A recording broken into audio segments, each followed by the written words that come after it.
pessoal, tudo bem com vocês? É um prazer enorme estar aqui novamente. E seja bem-vindo aí ao nosso canal. E continuando aqui com lógica de programação, né? Vamos falar no vídeo de hoje sobre estrutura de repetição, né? Como a gente já tinha falado aí nos vídeos anteriores, né? Na nossa playlist, a gente tem ali, caso você ainda não entendeu algumas coisas, algumas condições, volta o vídeo, né? Volta a nossa playlist lá e verifica os vídeos anteriores que vai te ajudar bastante aí nessa fase de lógica de programação, tá? É importante saber a base aí para daí você avançar, ok? Então vamos lá. Então a gente vai falar aqui automação versus esforço manual, né? Então a gente vai dar um exemplo aqui, né? De esforço manual aqui, um exemplo, se caso a gente tivesse que imprimir número 1, número 2, número 3, número 4, número 5 e assim por diante até o 10, né? Então a gente teria, né, que colocar o cursor underline para cada um deles estar imprimindo para nós, né? Então a gente sabe que isso é uma maneira errada, né? É uma maneira aí que a gente ia estar fazendo manualmente, né? E isso aí geraria muito código, né? E poderia aí ter vários erros, vários bugs aí ocorrendo por causa de muita repetição de código dessa maneira aqui, né? Então a gente tem a automação, que é o nosso laço de repetição, que é esse bloco aqui. A gente fala laço de repetição, também é conhecido como estrutura de repetição e como laço também, tá? Então, como ele funciona esse laço aqui, essa estrutura, né? Então, vou apresentar aqui para vocês a maneira correta, seria dessa maneira aqui, né? Do que você fazer isso aqui manualmente, um por um, assim, ó. Né? Então, essa aqui seria a maneira correta, tá? Vamos para o nosso próximo slide. Então, como é que ele vai funcionar, né? Então, ele vai dar uma partida, né? A variável de controle. Então, ele inicia ali declarando uma variável, né, que vai iniciar o ponto de partida. Depois a gente tem um teste lógico, como vocês viram ali, ele tem um bloco de ele verifica a condição, né, lembrando das condições, estrutura das condições, né, quando é maior, menor, né. Então ele segue esse teste lógico ali, verifica essa condição se ele pode continuar ou não, né. Se ele pode continuar, ele vai continuar rodando, né, até a condição for falsa, aí ele para. E nisso, né, para ele continuar rodando aqui, ele vai incrementando mais um, né? Esse incrementando ele é somando mais um, né? Então ele vai somando mais um, aí ele vai rodando. Vai somando mais um, vai rodando. Até a condição for falsa, ele para de rodar, né? A gente tem um exemplo muito clássico aí, né? Corrida de Fórmula 1 ou um brinquedo de parque de diversões, né? Tem aquelas montanhas russas, né? Que faz várias voltas lá e ela volta, né? Faz várias voltas e ela volta. Então ela faz esse looping, né? De estar rodando esse laço ali até a quantidade de volta que for necessária. No caso dos parques de diversões, ali são 2 voltas, uma eu creio, que você faz ali, né? Daí ele entra na condição falsa e ele para, né? A mesma coisa numa corrida de Fórmula 1, né? Eles têm que fazer aquelas 50 voltas lá. Aí quando chegar naquelas 50, a condição é falsa, ela para, né? Então é essa regrinha, né? Que se segue. Então aqui a estrutura compacta e previsível for, né? Então esse é o for, que é o ciclo que reúne a inicialização, a condição e a ação em um único cabeçalho, né? Então quando o programa chegar lá, ele já vai ver aquele gatilho que tem um for ali, né? Ele já sabe que ali tem uma estrutura de repetição, né? Onde vai ter uma inicialização, uma condição e uma ação. Então aqui a gente tem o bloco agora no C#, né? É esse bloco aqui, o for, né? Então, quando o nosso programa estiver lá, a gente ter feito lá, tendo um usuário, né? Ou feito um sisteminha ali, né? Aí ele cai nessa linha for aqui, ele identifica que é uma estrutura de repetição, ele entra dentro, né? Dessa linha aqui, né? Então ele verifica que aqui é do tipo inteiro, está declarando, né? Está declarando aqui que é do tipo inteiro, tipo primitivo da variável, e ele coloca aqui como número i, né? Como inteiro, igual. Aí a gente tem o sinal de atribuição e que a gente adiciona dentro dessa variável número 1, né? Então a gente tem aqui a inicialização, que ele executa apenas uma vez no início do ciclo. Então ele vai declarar somente uma vez aqui. Então, ele passa por aqui, declarou, né? Então, ele vem para esse segundo aqui, que é a nossa condição, né? Lembra das condições, estrutura de condições? Então, a gente adiciona essa condição aqui dentro desse bloco. Então, aqui, ele vai verificar, né? Ele calcula antes, né? Como aqui, ó, nessa primeira rodada, né? Lembrando que é um looping, a primeira rodada aqui, ele está valendo 1, né? Então, como 1 é menor do que 100, ele é uma condição verdadeira, né? Então, ele vai para o próximo passo, que é a parte de incrementar. A gente fala incrementação, mas a gente também é conhecida como contagem, né? Então, ele vai contar esse i mais o i aqui. Então, vai ficar dessa maneira assim. Na verdade, é o i mais 1. Vou mostrar para vocês aqui. Vamos ver se ele vai funcionar hoje. Não funcionou. Deixa eu ver a linha. Tá fina? Tá fina. Então, ele vai funcionar dessa maneira assim, quer ver? Ele vai ser i, né? Que é a nossa variável que vale 1. Então, vai ser igual 1 mais 1. Então, esse mais aqui vai valer como 1, né? Então, vai ser 1, que vai ser igual a 2. Então, representando aqui, né? Esse i vai ser esse i, que ele vai pegar esse i aqui, que vai ser esse i aqui, né? E ele vai somar mais 1. Né? Então, a gente deixa assim para ficar um código mais enxuto, né? Mas a representação é dessa maneira aqui, ó. É esse i aqui mais 1, que já tem um 1 aqui. Então, já tem um aqui que ele só vai somar. Então, ele vai rodar esse looping, né? Então, ele vai rodar o looping. Ele somou que deu 1, né? Então, aqui continua mesmo, né? A gente vai para essa outra condição aqui, que agora aqui é 2, né? Então, ele vai colocar o 2 aqui, ele vai somar esse 2, agora aqui no lugar do 1, agora é 2. 2 mais 1, então seria aqui 2 mais 1 igual a 3. Seria a nossa contagem. Aí ele vai rodar o loop novamente, ele verifica que aqui é uma condição verdadeira, né? Então ele roda. Vai novamente. E agora aqui é 3, né? Então agora ele verifica, né? Também aqui, se 3 é menor do que 100. Sim, 3 é menor do que 100. Então ele vem aqui e soma mais 1. Ele soma mais 1. E agora aqui é 3 mais 1, que vai ser igual a 4. Aí ele vai rodar o looping novamente até chegar no 100. Aí vai novamente, é verdadeira condição e é 4. E assim por diante, até ele chegar em 99, né? Aí ele somar, ele verificar que é 100, aí ele vê que é falso, ele não continua a contagem, ele para aqui, né? Então, seria dessa maneira assim. Agora a gente vai mostrar para vocês no Visual Studio como vai ficar isso. Ele apagou aqui. Deixa eu apagar, que senão ele vai aparecer todo esse rabisco aqui lá na nossa tela.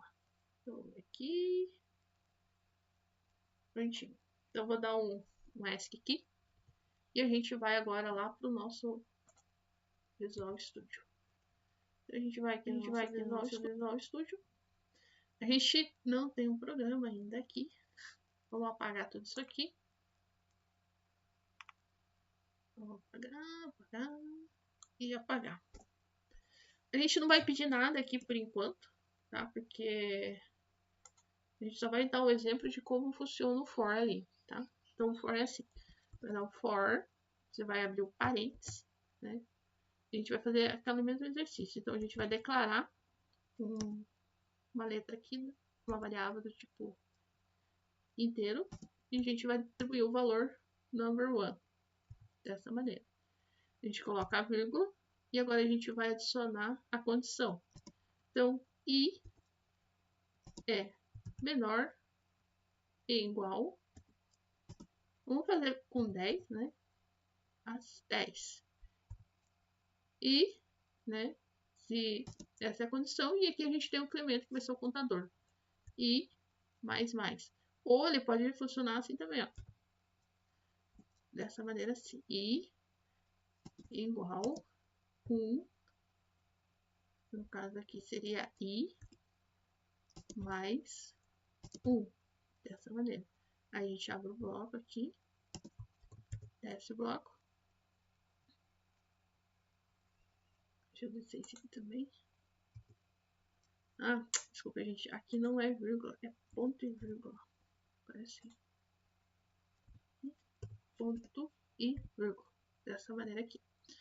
Deixa eu ver. Tá com. Agora sim. Então, entre aqui. Então, daí a gente vai colocar aqui um console log. O console log tem que ser console. Tem isso.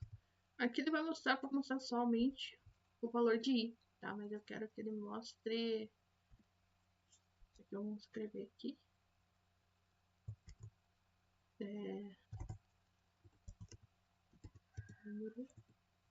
E a gente coloca dentro dessa variável aqui o i.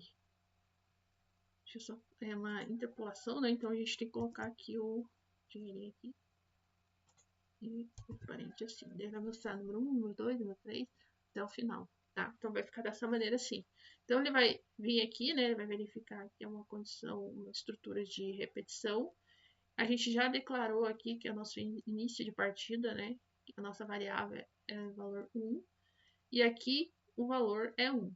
Por enquanto o valor é 1 aqui. E aqui está dando uma condição verdadeira, né?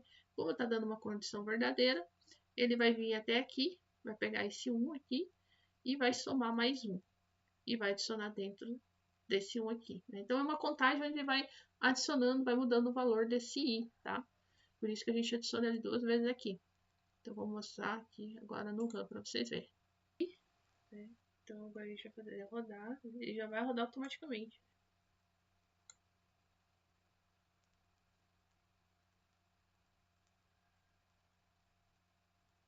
Ó, bacana, né?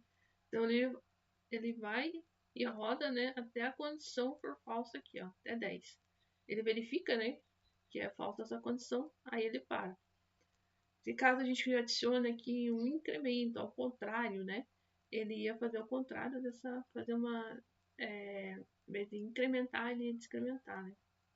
Então aqui explicando novamente, né, então o for ele é um laço de repetição, ele entra aqui nesse gatilho, ele verifica, né, que é uma estrutura de repetição, e a gente tem aqui o tipo da nossa variável, que é do tipo inteiro.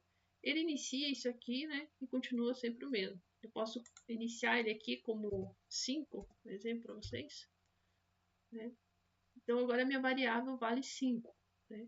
Como aqui a minha variável i vale 5, né? A minha condição ainda é verdadeira aqui, ele vai somar mais 1. Né? Então, ele vai pegar esse 5 aqui, mais 1, e armazena aqui dentro dessa variável. Né? Ele vai estar sempre mudando. Né? Vamos dar um run aqui para vocês verem.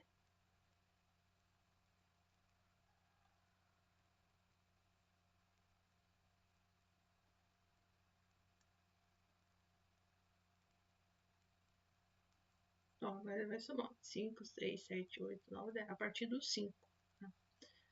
E aqui, né, a gente sempre vai imprimir essa variável aqui, para chamar, né, para imprimir, porque é ela que está armazenando os valores, né, então é nela que a gente quer saber os valores. A gente vai mostrar mais exercícios para vocês, mas tem mais uma condições aí que a gente vai falar, que é sobre o while, tá? Mas vamos mostrar mais um exercício para vocês aqui, super bacana aqui, que é o decremento, né?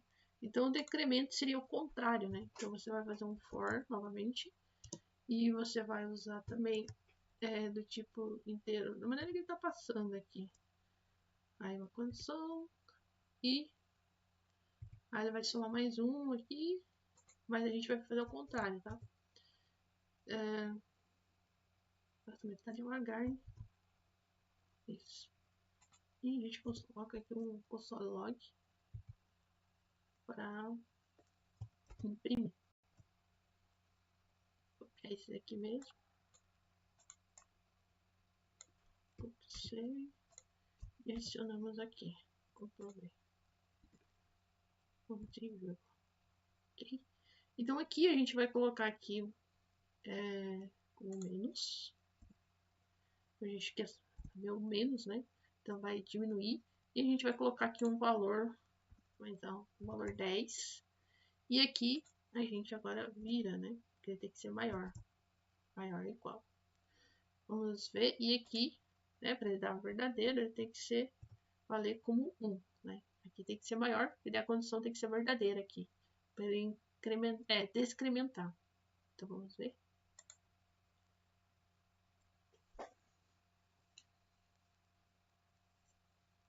Nossa, meu irmão, onde tá? Deu, né?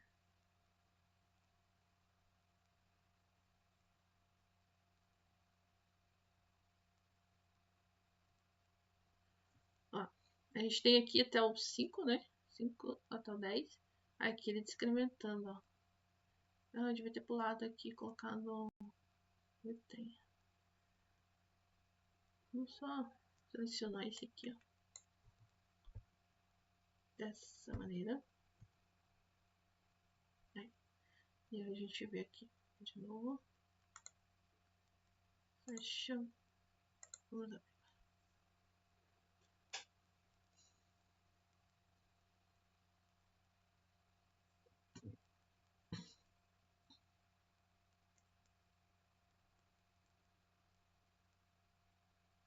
Ó, então aqui seria o descremento, ó, onde ele vai, começa do número 10, né? Aqui ele tem que ser maior, né, do que 1, e daí ele tem que estar diminuindo, né? 10 menos 1 dá 9, 10 menos 8 dá 7, 7 menos 1 dá 6, e assim por diante ele vai fazendo esse loop aqui. E daí vai adicionando os números aqui. Até ele dar falso, né? Quando ele viu que o 1 é igual a 1, é uma condição falsa, aí ele para de rodar a estrutura condicional. Para de rodar o nosso laço aqui, né? Então é isso que eu queria mostrar para vocês hoje, pessoal. Próxima aula a gente vai... No próximo vídeo a gente vai mostrar um exercício, né? Com for e com condições e adicionando o usuário ali, né? O usuário digitando o número e daí ele rodando tendo uma condição acima dele, aí tendo o for, tá? E também vou explicar para vocês... Na próxima aula eu vou explicar sobre o while, tá? É muito utilizado aí quando a gente está construindo API, né? E é muito bacana que você tenha a condição no final, né? Não no início. Ele roda primeiro o programa, vocês podem ver que aqui no for, ele roda no começo, né? A condição ali tem que estar verdadeiro para daí ele rodar. No while, ele é o contrário, né? Ele roda, ele faz a ação e depois ele tem a condição no final, que daí ele para. Se caso esse while ele for falso ou verdadeiro, se for falso, ele para ali de rodar o programa, né? E daí, se não for falso, ele vai continuar ali rodando aquele loop ali até a condição ser falsa, né? Mas por isso ele vai terminar de rodar todo esse ciclo somente no final. O for, ele sempre vai no início, né? Essa condição, tá? Então, um prazer muito enorme estar aqui. Muito obrigado. Até o nosso próximo vídeo aí. E bons estudos. Tchau, tchau. Bye, bye.